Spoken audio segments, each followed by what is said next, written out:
2025-26ನೇ ರಾಮನಗರ ನಗರಸಭೆಯ ಆಯವ್ಯಯವನ್ನ ಇವತ್ತು ಮಂಡಿಸಿದ್ದೇವೆ.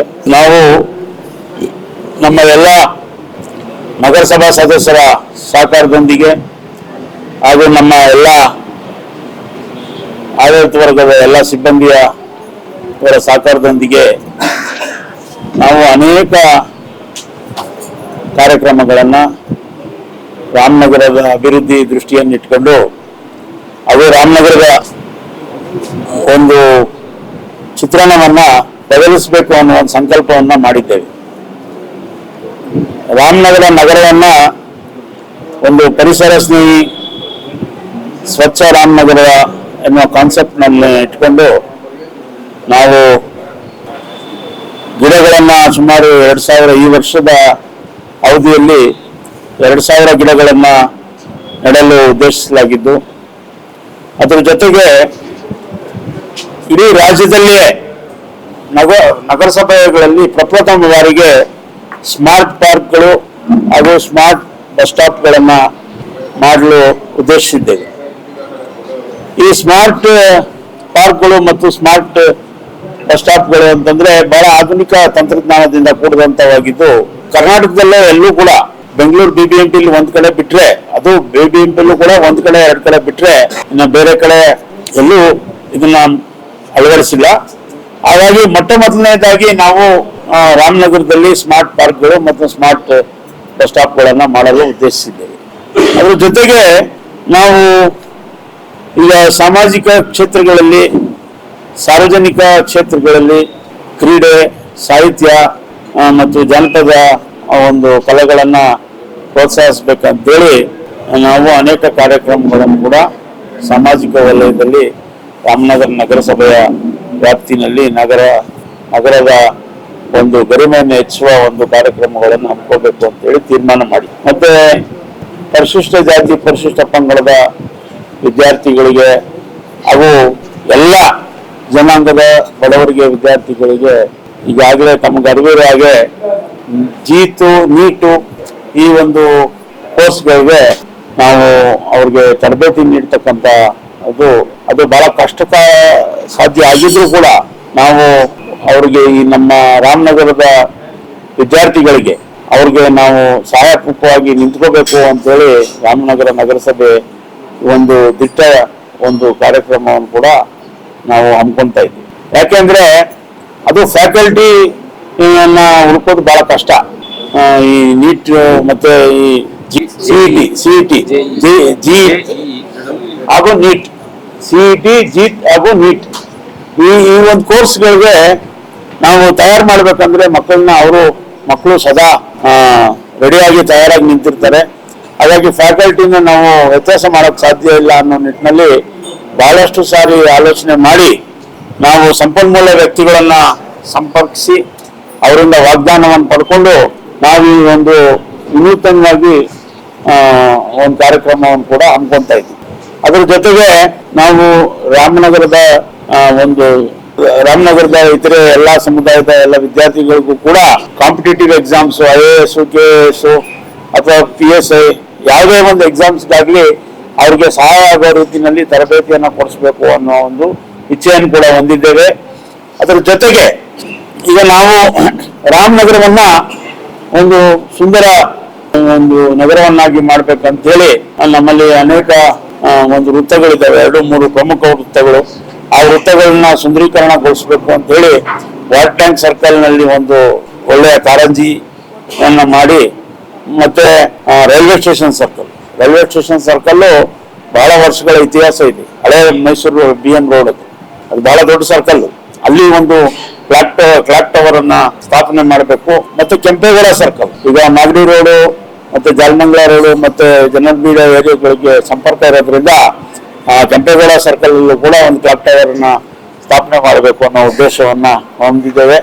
ಮತ್ತೆ ಇದ್ರ ಜೊತೆಗೆ ಈ ಖಾತಾವನ್ನ ನಾವು ಸುಲಲಿತವಾಗಿ ಜನರಿಗೆ ನಿರಾಯಾಸವಾಗಿ ತಲುಪಿಸೋದಕ್ಕೆ ಏನೆಲ್ಲ ನಮ್ಮಲ್ಲಿ ಸಿಬ್ಬಂದಿ ಇರ್ಬೋದು ಅಥವಾ ನಾವು ಏನು ಸಾಮಗ್ರಿಗಳು ಸಾಧನಗಳು ಎಲ್ಲ ಅವ್ರಿಗೆ ಸುಲಲಿತವಾಗಿ ಮಾಡೋದಕ್ಕೆ ಏನೇನೆಲ್ಲ ಬೇಕೋ ಮತ್ತೆ ಅದ್ರ ಜೊತೆಗೆ ನಾವೇನು ಒಂದು ವಾಗ್ದಾನವನ್ನು ಮಾಡಿದ್ದೇವೆ ಆ ಒಂದು ವಾಗ್ದಾನವನ್ನ ಉಳಿಸ್ಕೊಳ್ಳೋದಕ್ಕೆ ನಾವು ಈ ಖಾತಾ ನಿರಂತರವಾಗಿ ಜನರಿಗೆ ತಲುಪಿಸಬೇಕು, ಯಾವುದೇ ಒಂದು ಅಡೆತಡೆ ಇದೆ ಅನ್ನುವ ಒಂದು ಸಂಕಲ್ಪದೊಂದಿಗೆ ನಾವು ಅದಕ್ಕೆ ಬೇಕಾಗಿರ್ತಕ್ಕಂಥ ಇನ್ಫ್ರಾಸ್ಟ್ರಕ್ಚರ್ ಅವೆಲ್ಲವನ್ನು ಕೂಡ ನಾವು ಮಾಡಿಕೊಂಡು ಜನರಿಗೆ ಸೌಕರ್ಯಗಳನ್ನ ಒದಗಿಸೋದಕ್ಕೆ ಉದ್ದೇಶಿಸಿದ್ದೇವೆ. ಮತ್ತೆ ಪರಿಪೂರ್ಣವಾಗಿ ಈಗ ನಮ್ಮ ರಾಮನಗರ ಒಂದು ನಗರದಿಂದ ಹುಟ್ಟಿ ಬೆಂಗಳೂರು ಮೇಯರ್ ಆಗಿ ನಂತರ ವಿಧಾನಸೌಧದ ಒಂದು ಕಟ್ಟಡವನ್ನ ಇಡೀ ವಿಶ್ವದಲ್ಲೇ ಬೆರಗಾಗಿರ್ತಕ್ಕಂಥ ಒಂದು ಕಟ್ಟಡವನ್ನ ಕಟ್ಟಿಸಿದಂತ ಒಬ್ಬ ಧೀಮಂತ ನಾಯಕ, ಎರಡನೇ ಮುಖ್ಯಮಂತ್ರಿಯಾಗಿ ರಾಮನಗರದಲ್ಲಿ ಅವರು ಜನಿಸಿ ರಾಮನಗರ ಕ್ಷೇತ್ರವನ್ನು ಪ್ರತಿನಿಧಿಸಿ ಮಾಡಿದಂತ ಅವರ ಹೆಸರಿನಲ್ಲಿ ನಾವು ಕಲೆ, ಸಾಹಿತ್ಯ ಮತ್ತು ಕ್ರೀಡೆ ಮತ್ತು ಸಮಾಜ ಸೇವೆ ಇಲ್ಲಿ ಯಾರು ಒಂದು ಮನ್ನಣೆಯನ್ನ ದೊರಕಿಸ್ಕೊಂಡಿದ್ದಾರೋ ಅಥವಾ ಯಾರು ಅವರು ಸಾಧನೆಯನ್ನು ಮಾಡಿದಾರೋ ಅಂತ ಸಾಧಕರನ್ನ ಗುರುತಿಸಿ ಅವರ ಹೆಸರಿನಲ್ಲಿ ಕೂಡ ನಾವು ಒಂದು ಪ್ರಶಸ್ತಿಯನ್ನು ಕೊಡ್ತಕ್ಕಂಥದ್ದು. ಮತ್ತೆ ಡಾಕ್ಟರ್ ಬಾಬಾ ಸಾಹೇಬ್ ಅಂಬೇಡ್ಕರ್ ಸಂವಿಧಾನ ಕರ್ತರು ಅವರ ಆಶಯಗಳನ್ನ ಈಡೇರಿಸೋದಕ್ಕೆ ಜನರಿಗೆ ಮುಗಿಸೋದಕ್ಕೆ ನಾವು ಅವರ ಹೆಸರಿನಲ್ಲೂ ಕೂಡ ಒಂದು ನಾವೇ ನಗರಸಭೆಯಿಂದನೇ ಸ್ವತಃ ಸಪರೇಟ್ ಆಗಿ ಒಂದು ಕಾರ್ಯಕ್ರಮ ಹಮ್ಮಿರ್ತಕ್ಕಂಥದ್ದು. ಈ ರೀತಿ ಅನೇಕ ಕಾರ್ಯಕ್ರಮಗಳನ್ನ ಹಮ್ಮಿಕೊಂಡು ರಾಮನಗರ ನಗರಸಭೆ ಮುಂದಿನ ದಿನಗಳಲ್ಲಿ ನಾವು ಒಂದು ಮಾದರಿ ನಗರಸಭೆ ಆಗೋ ನಿಟ್ಟಿನಲ್ಲಿ ಸಂಕಲ್ಪವನ್ನ ನಮ್ಮ ಎಲ್ಲ ನಗರಸಭಾ ಸದಸ್ಯರು ಮತ್ತೆ ನಮ್ಮ ಎಲ್ಲ ನಗರಸಭೆಯ ಸಿಬ್ಬಂದಿ, ನಮ್ಮ ಪೌರಾಯುಕ್ತರ ಅವಧಿಯಾಗಿ ಎಲ್ಲರೂ ಕೂಡ ಬಹಳ ವಿಶೇಷ ಮುತುವರ್ಜಿ ವಹಿಸಿ ಎಲ್ಲರೂ ಕೆಲಸ ಮಾಡ್ತಾ ಇದ್ದಾರೆ. ನಾವು ಮುಂದಿನ ದಿನಗಳಲ್ಲಿ ರಾಮನಗರವನ್ನ ಪ್ರಗತಿ ಪಥದೆಡೆ ಒಯ್ಯೋದಕ್ಕೆ ನಮ್ಮ ಸರ್ಕಾರ ಇದೆ. ನಮ್ಮ ಸರ್ಕಾರದಿಂದ ಇನ್ನೂ ಹೆಚ್ಚಿನ ಅನುದಾನವನ್ನ ನಿರೀಕ್ಷೆ ಮಾಡಿಕೊಂಡು ನಮ್ಮ ಸನ್ಮಾನ್ಯ ಉಪಮುಖ್ಯಮಂತ್ರಿಗಳಾದಂಥ ಡಿ.ಕೆ. ಶಿವಕುಮಾರ್ ಅವರು, ನಮ್ಮ ಶಾಸಕರಾದಂಥ ಇಕ್ಬಾಲ್ ಹುಸೇನ್ ಅವರು, ಇನ್ನು ಸಾಧ್ಯವಾದರೆ ನಮ್ಮ ಲೋಕಸಭಾ ಸದಸ್ಯರ ಹತ್ರನೂ ಕೂಡ ನಾವು ಅವ್ರನ್ನ ಅಪ್ರೋಚ್ ಮಾಡಿ ಅವರು ಕೂಡ ಅವರಿಂದ ಸಾಧ್ಯವಾದ ರೀತಿಯಲ್ಲಿ ಕೇಂದ್ರ ಸರ್ಕಾರದಿಂದ ಏನೆಲ್ಲ ನೆರವುಗಳನ್ನ ಪಡೆಯಲಿಕ್ಕೆ ಸಾಧ್ಯವೋ ಅದೆಲ್ಲ ಪ್ರಾಮಾಣಿಕವಾಗಿ ಪ್ರಯತ್ನ ಮಾಡಿ ರಾಮನಗರವನ್ನ ಒಂದು ಒಳ್ಳೆಯ ಮಾದರಿ ನಗರವನ್ನಾಗಿ ಮಾಡೋ ನಿಟ್ಟಿನಲ್ಲಿ ಪ್ರಯತ್ನ ಮಾಡ್ತೀವಿ ಅಂತ ಈ ಸಂದರ್ಭದಲ್ಲಿ ಹೇಳಲಿಕ್ಕೆ ಬಯಸ್ತೀವಿ. ಸ್ವಚ್ಛ ರಾಮನಗರ ಕಲ್ಪನೆಗೆ ಈಗ ನಾವು ನೋಡಿ SWM ಮತ್ತೆ ಸ್ವಚ್ಛ ರಾಮನಗರ ಈ ಒಂದು ಇದರಲ್ಲಿ ಈ ಕೆಲವು ಈಗ ಅಮೃತ್ 2 ಅಂತ ಇಟ್ಕೊಳ್ಳಿ ಒಂದು ಯೋಜನೆ ಇದೆ. ಅದಕ್ಕೆ ಈಗ ನಾವು ಯಾವ ರೀತಿ DPR ಮಾಡಿಸ್ತೀವೋ ನಮ್ಮ ಅವಶ್ಯಕತೆಗೆ ಅನುಗುಣವಾಗಿ ಅದಕ್ಕೆ ನಾವು ಗ್ರಾಂಟ್ಸ್ ತರಬಹುದು. ಆ ರೀತಿ ಕೆಲವು ಇದನ್ನ ಈಗ ನಾವು ನಗರಸಭಾ ನಿಧಿಯಿಂದ ನಾವು ಸ್ವಚ್ಛ ರಾಮನಗರಕ್ಕೆ ಸಾಕಷ್ಟು ಹಣವನ್ನು ಇಟ್ಟಿದ್ದೇವೆ. ಹೆಚ್ಚು ನಾವು ಒತ್ತಡ ಕೊಟ್ಟಿರೋದೇ ಈ ಸಾರಿ ಇದಕ್ಕೆ ಗ್ರೀನ್ ಸಿಟಿ ಮಾಡಬೇಕು ಅನ್ನೋ ನಿಟ್ಟಿನಲ್ಲಿ ಹೊರಟಿದ್ದೇವೆ. ಮತ್ತೆ ಅದ್ರ ಜೊತೆಗೆ ಬೀದಿ ಬದಿ ವ್ಯಾಪಾರಿಗಳಿಗೆ ಇವತ್ತು ತಾವೆಲ್ಲ ನೋಡಿದ್ದೀರಿ, ಬಿಸಿಲಿನಲ್ಲಿ ಒಣಕೊಂಡು ಬೀದಿ ಬದಿ ವ್ಯಾಪಾರಿಗಳು ಮಾಡ್ತಾ ಇದ್ದಾರೆ.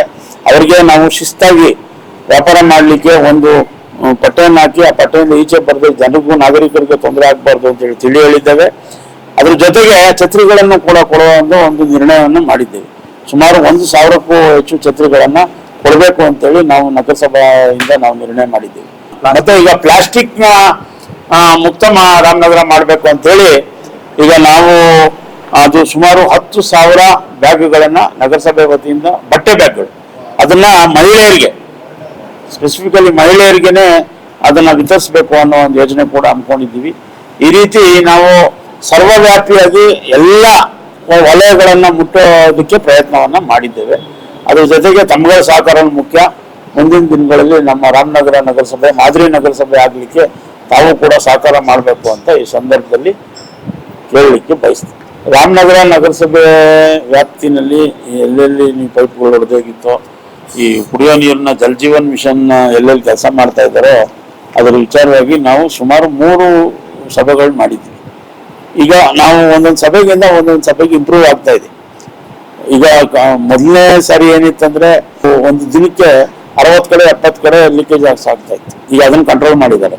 ಈಗ ಎಲ್ಲೆಲ್ಲಿ ಪೈಪ್ಸ್ ತಕ್ಷಣ ಈಗ ನಮ್ಮ ನಗರಸಭಾ ಸದಸ್ಯರು ಅಥವಾ ಸಾರ್ವಜನಿಕರು ಅವ್ರಿಗೆ ರಿಪೋರ್ಟ್ ಮಾಡಿದ್ರೆ ತಕ್ಷಣ ಸ್ಪಂದಿಸ್ತಾ ಇದ್ದಾರೆ. ಈಗ ಅಥವಾ ದೀರ್ಘಕಾಲ ಒಂದು 5 ದಿನ 6 ದಿನ 8 ದಿನ ಕೆಲಸ ಮಾಡುವಂಥದ್ದಾದ್ರೆ ಕೆಲಸ ಮಾಡಿ ಆಮೇಲೆ ನಿರಂತರವಾಗಿ ಸ್ಪಂದಿಸ್ತಾ ಇದ್ದಾರೆ. ಕಾಲಕ್ರಮೇಣ ಎಲ್ಲ ಕೂಡ ಒಂದು ಈಗ ಪ್ರಯೋಗಾರ್ಥವಾಗಿ ಕೆಲವು ಕಡೆ ಅವರು ಟೆಸ್ಟ್ ಮಾಡ್ತಾ ಇದ್ದಾರೆ, ಡಿಸ್ಟ್ರಿಬ್ಯೂಷನ್ ಸಿಸ್ಟಮ್ ಸರಿಯಾಗಿ ವರ್ಕ್ ಆಗ್ತಾ ಇದೆ ಇಲ್ವಾ ಅಂತ. ಅದನ್ನೆಲ್ಲ ಕೂಡ ನೋಡಿಕೊಂಡು ಈಗ ಹಂತವಾಗಿ ಅದನ್ನು ಕೂಡ ಎಲ್ಲ ಸರಿಪಡಿಸ್ತೀವಿ. ಕ್ಷೇತ್ರದಲ್ಲಿ ತಮಗೆ ಎಲ್ಲರಿಗೂ ಗೊತ್ತಿರುವಂಗೆ ಜಲ್ ಜೀವನ್ ಮಿಷನ್ ಸುಮಾರು 2 ವರ್ಷದಿಂದ ಮೇಲೆ ನಡೀತಾ ಇದೆ, 2.5-3 ವರ್ಷದಿಂದ. ಈಗ ಒಂದ್ಸಾರಿ ಇದು ರಸ್ತೆಗಳಾಗಿದ್ರು, ಆಮೇಲೆ ಕೆಲವು ಕಡೆ ಗ್ಯಾಸ್ ಪೈಪ್ಲೈನ್ ಹಾಕಿದ್ದಾರೆ. ಈ ರಸ್ತೆಗಳು ಆಗದಾದ್ಮೇಲೆ ಆಮೇಲೆ ನಾವು ಇದನ್ನ ಪೂರ್ತಿ ಕೆಲಸ ಮಾಡದೆ ನಾವು ಹೊಸದಾಗಿ ರಸ್ತೆಗಳು ತಗೋಕ್ ಆಗೋದಿಲ್ಲ. ಸೊ ಎಲ್ಲೆಲ್ಲಿ ಈಗ ರಸ್ತೆಗಳು ಇದು ಯಾವುದೋ ನಮ್ಮ ಒಳಚರಂಡಿ ಮತ್ತೆ ಜಲ್ ಜೀವನ್ ಮಿಷನ್ ಕೆಲಸ ಮುಗ್ದಿದೆಯೋ ಅಲ್ಲಿ ನಾವು UADF ಇಂದ ಸುಮಾರು ಒಂದು 50% ಕವರ್ ಆಗೋ ರೀತಿಯಲ್ಲಿ ಈಗ ಕೆಲಸಗಳಾಗಲೇ ಪ್ರಾರಂಭ ಮಾಡಿದ್ದೀವಿ. ಈಗ ರಂಜಾನ್ ಮುಗಿದ್ಮೇಲೆ ನಾವು ಈ ಭಾಗದಲ್ಲಿ ಈ ಕೆಲವು ಕಡೆ, ಯಾಕಂದ್ರೆ ಈಗ ಎಲ್ಲ ಗುಂಡಿಗಳು ತೆಗೆದ್ರೆ ರಂಜಾನ್ ಬೆಳಗ್ಗೆ 5 ಗಂಟೆನಲ್ಲೆಲ್ಲ ನಮಾಜ್ಗೆ ಹೋಗ್ತಾ ಇರ್ತಾರೆ, ರಾತ್ರಿ ಹೊತ್ತು ತೊಂದರೆ ಆಗ್ಬಾರ್ದು. ಆಮೇಲೆ ಅವರು ಉಪವಾಸ ಇರೋದ್ರಿಂದ ಅವ್ರನ್ನ ಒಂದು ಗೌರವ ಕೊಡೋದಕ್ಕೋಸ್ಕರ ಈ ರಂಜಾನ್ ತಿಂಗಳ ಗಂಟ ಆ ಭಾಗದಲ್ಲಿ ನಾವು ಕಾಮಗಾರಿಗಳನ್ನ ಸ್ಥಗಿತ ಮಾಡಿದ್ದೇವೆ. ಈ ಭಾಗದಲ್ಲಿ ಕಾಮಗಾರಿಗಳು ಈಗ ಪ್ರಗತಿನಲ್ಲಿದೆ. ಮತ್ತೆ ಈಗ ರಂಜಾನ್ ಮುಗಿದ್ಮೇಲೆ ಅಲ್ಲಿ ಕೂಡ ನಾವು ಕೈಗೊಳ್ತೀವಿ. ಅಲ್ಲ, ಈಗ ನಾನು ಹೇಳಿದ್ನಲ್ಲ, ಈಗ ನಮ್ಮದು ಬಜೆಟ್ನ ಗಾತ್ರ ಅಂದ್ರೆ ಈಗ ನಾವು ನಿರೀಕ್ಷೆ ಮಾಡಿರ್ತಕ್ಕಂಥದ್ದು ಡಿಮ್ಯಾಂಡ್ ನಾವು ಇಟ್ಕೊಂಡಿರೋದು, ನಾವು ಗುರಿನ 14 ಕೋಟಿ ಇಟ್ಕೊಂಡಿದ್ದೀವಿ. ನಮ್ಮ ಸ್ಥಳೀಯ ಆದಾಯ ನಗರಸಭೆಯಿಂದ ಕಳೆದ ಬಾರಿ 7-8 ಕೋಟಿ ಇತ್ತು. ಈಗ ಅದನ್ನ ಜಾಸ್ತಿ ಮಾಡಬೇಕು ಅಂತ, ಯಾಕಂದ್ರೆ ನಮ್ಗೆ ಅವಶ್ಯಕತೆ ಇದೆ. ಈಗ ನಾವೆಲ್ಲ ಏನ್ ಕಾರ್ಯಕ್ರಮಗಳು ಮತ್ತೆ ಈಗ ನಮ್ಗೆ ಲ್ಯಾಪ್ಸಸ್ ಏನಾಗ್ತದೆ, ಯಾವುದು ಈಗ ಇಮಿಡಿಯೇಟ್ ಈಗ ಊರು ದೊಡ್ಡದಾಗಿ ಬೆಳೆದ್ಬಿಟ್ಟಿದೆ. ಎಲ್ಲಾ ಕಡೆ ಕೂಡ UGD ಎಲ್ಲ ಪ್ರಾಬ್ಲಮ್ ಆಯ್ತು, ಈಗ ಮರುಗಳು ಮುರಿದೋದು ಅಥವಾ ಇನ್ನೊಂದೇನೋ ಸಮಸ್ಯೆ ಆಯ್ತು ಅಂದ್ರೆ ನಾವು ಯಾವ್ದು ಸ್ಪೆಷಲ್ ಗ್ರಾಂಟ್ ತರೋದಾಗಲ್ಲ. ಅದಕ್ಕೆ ನಗರಸಭಾ ನಿಧಿಯಿಂದನೇ ಖರ್ಚು ಮಾಡಬೇಕು.